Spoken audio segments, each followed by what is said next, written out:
Hello, I'm Caroline Brammer. I'm one of the international riders, and I've sent you the November tests.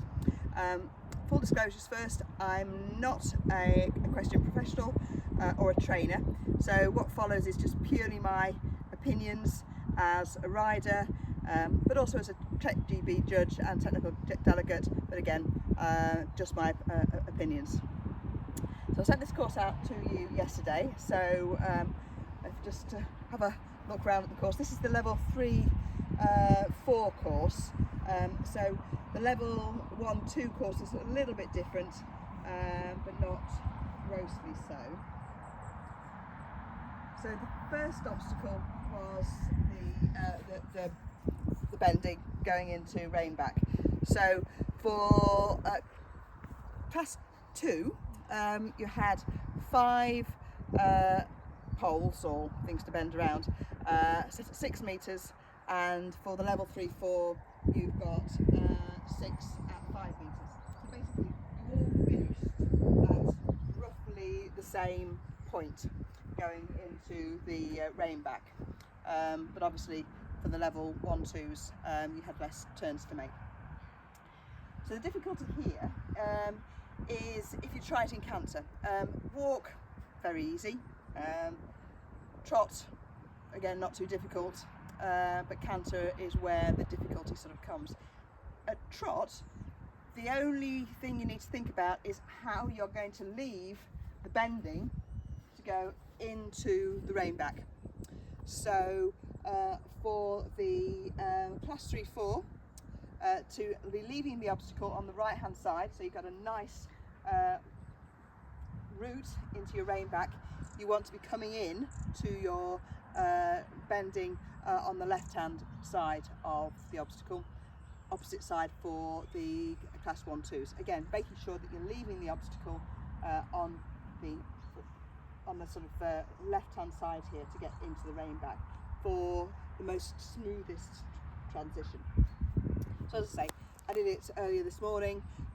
Trot was relatively simple. Came through the obstacle. You need to make sure that your horse's bottom has just passed the last part of the obstacle to make your walk transition, and then into get up straight, and then coming into your rein back. Now it gets a bit more difficult in canter, because to do this in canter you need to have a nice balanced canter for your bending. You also need to have a really nice smooth canter walk transition.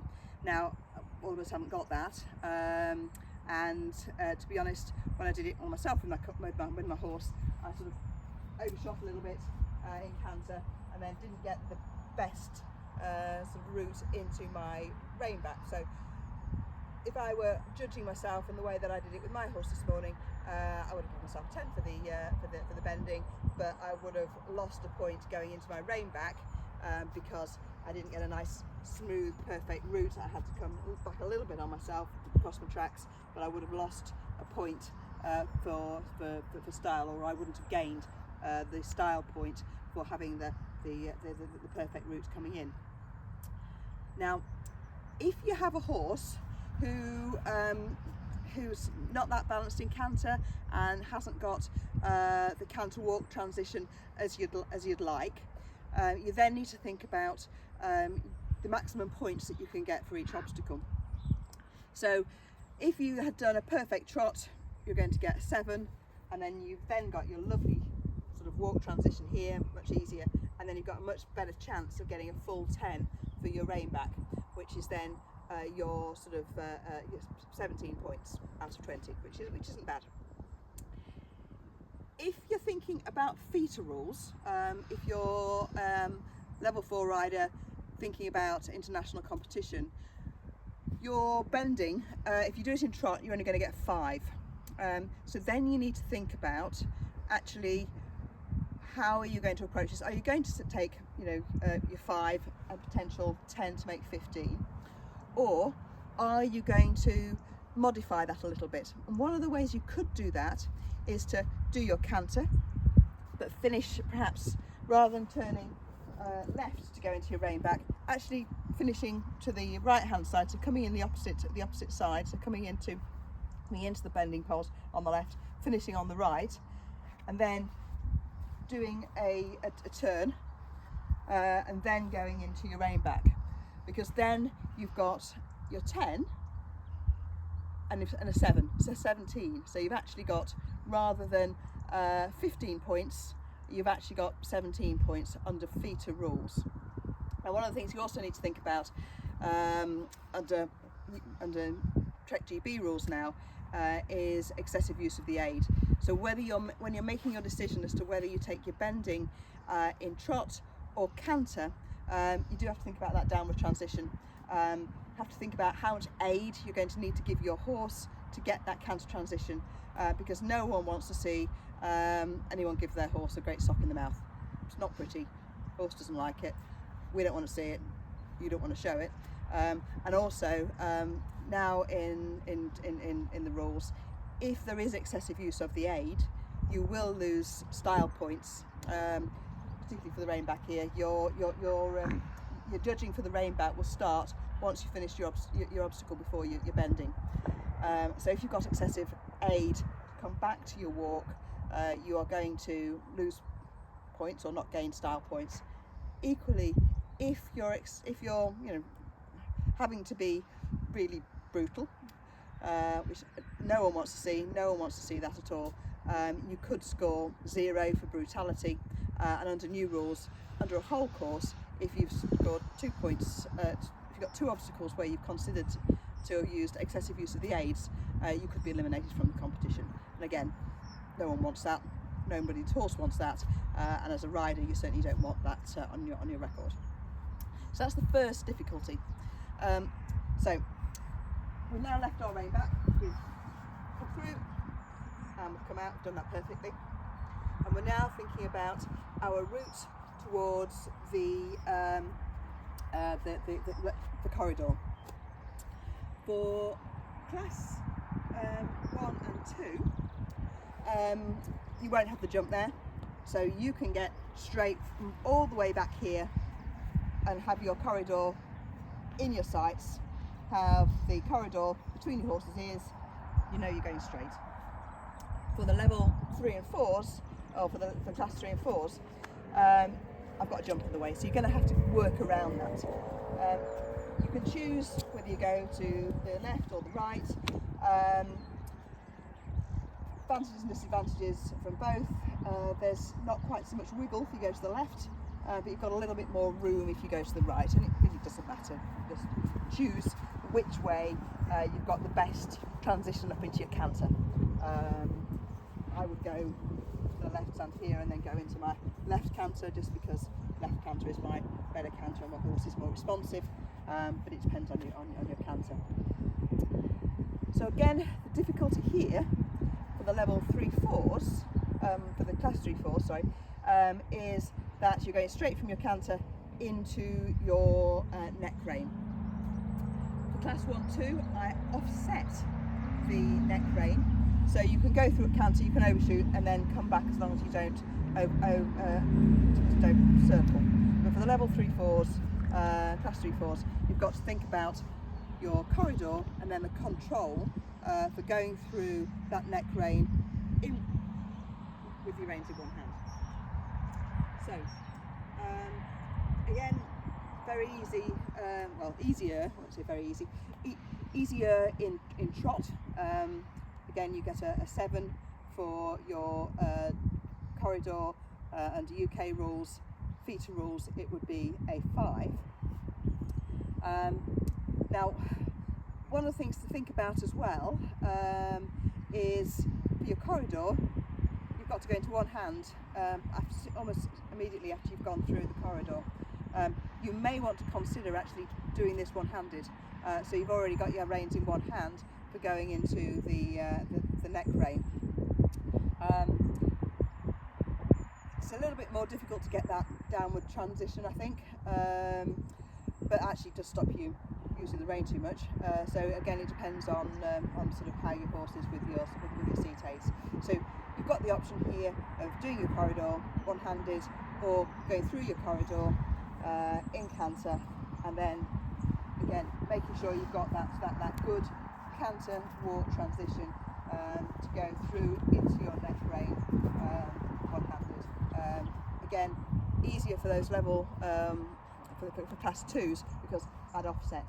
So for the class 2s, you could come forward and then you've got time to make your transition and then come into your neck rein here. So that's one of the other difficulties, just for you to sort of think about the various different ways of doing it.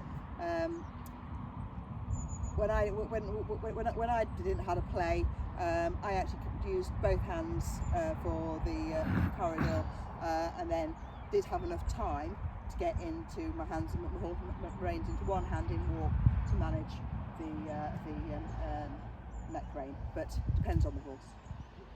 So, going through to side pass. The corridor here for the class 2s was wider. It was probably a bit, it was on the tight side for the class 3/4s, to have your horse's legs over one side and sort of move 2 meters sort of sideways, 2 to 3 meters sideways. I chose for the level, for the class 2s to go this side, and the class 3/4s to go this side, purely because my horse finds it more difficult to go this way. So I just going for the more difficult way what it is for me, but it might be different for you. And again, the skill really for the class 3/4s is just to know exactly where your horse's front feet are. Again, with it being a slightly sort of narrow corridor here.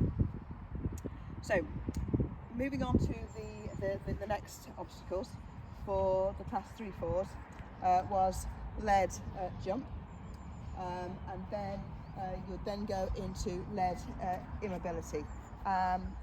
For the class 2s, I had lead immobility going through to jump, just because it's a little bit more difficult to get that immobility after your horse has had a jump. If those of you know my horse, you know I've got a horse that's as fizzy as a very fizzy thing once it's had a jump, so this is quite difficult for me. There are various different ways of doing your lead jump. You can just walk and your horse hop behind you. Now, I have a very enthusiastic horse when it comes to jumping, lead jump. So once I've done the lead jump with my horse, I have to run to stop it overtaking me. The way that I've set it here did actually give enough time, I think, to allow people to run and then stop. But again, that's something perhaps to sort of train on. Now, in the UK, we have the option of parking our horse before the jump, going over the jump ourselves, and then getting the horse to jump and then moving on.